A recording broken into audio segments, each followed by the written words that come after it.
കോഴിക്കോട്ടെ real estate വ്യാപാരി മുഹമ്മദ് ആട്ടൂരിന്റെ തിരോധാനവുമായി ബന്ധപ്പെട്ട അന്വേഷണ ഉദ്യോഗസ്ഥരെ മാറ്റിയത് കേസ് അട്ടിമറിക്കാനെന്ന് കുടുംബവും ആക്ഷൻ കമ്മിറ്റിയും പറയുന്നുണ്ട്. ബാഹ്യശക്തികളുടെ ഇടപെടലാണ് സ്ഥലം മാറ്റത്തിന് പിന്നിലെന്നും സ്ഥലം മാറ്റം റദ്ദാക്കണമെന്ന് ആവശ്യപ്പെട്ട് മുഖ്യമന്ത്രിക്ക് കത്ത് നൽകിയെന്നും കുടുംബവും അറിയിച്ചിട്ടുണ്ട്.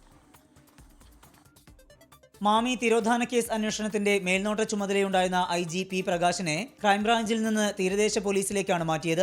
അന്വേഷണ ഉദ്യോഗസ്ഥനായിരുന്ന കോഴിക്കോട് ക്രൈംബ്രാഞ്ച് DYSP U പ്രേമിനെ കണ്ണൂർ സിറ്റി ജില്ലാ ക്രൈംബ്രാഞ്ചിലേക്ക് മാറ്റിയിരുന്നു. ഈ സാഹചര്യത്തിലാണ് കുടുംബവും ആക്ഷൻ കമ്മിറ്റി ഭാരവാഹികളും ആരോപണമായി രംഗത്തെത്തിയത്. ഒരുവിധം തെളിവുകളൊക്കെ ഉണ്ടാക്കി ഒരു കൺക്ലൂഷനിലേക്ക് അവരെത്തുന്ന സമയത്ത് അതിലെ ലീഡ് ചെയ്യുന്ന 2 ഓഫീസേഴ്സിനെ മാറ്റി എന്നുള്ളത് തീർച്ചയായിട്ടും നമ്മൾ സംശയിക്കുന്നേ ആശങ്കപ്പെടുന്നേ ഒക്കെ കാര്യം തന്നെയാണ്.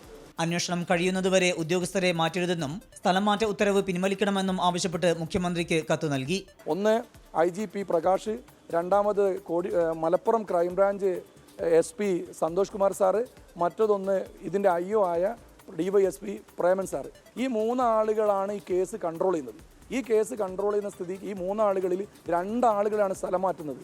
അപ്പോൾ ഇതിന് ബാഹ്യശക്തികളുടെ ഇടപെടലുണ്ടെന്നല്ലേ ഞങ്ങൾ മനസ്സിലാക്കേണ്ടത്. 2023 ഓഗസ്റ്റ് 21-നാണ് റിയൽ എസ്റ്റേറ്റ് വ്യാപാരിയായ മുഹമ്മദ് ആട്ടൂരിനെ ദുരൂഹ സാഹചര്യത്തിൽ കാണാതായത്. ആദ്യം നടക്കാവ് പോലീസ് അന്വേഷിച്ച കേസ് പിന്നീട് ക്രൈംബ്രാഞ്ച് ഏറ്റെടുക്കുകയായിരുന്നു. 24 കോഴിക്കോട്.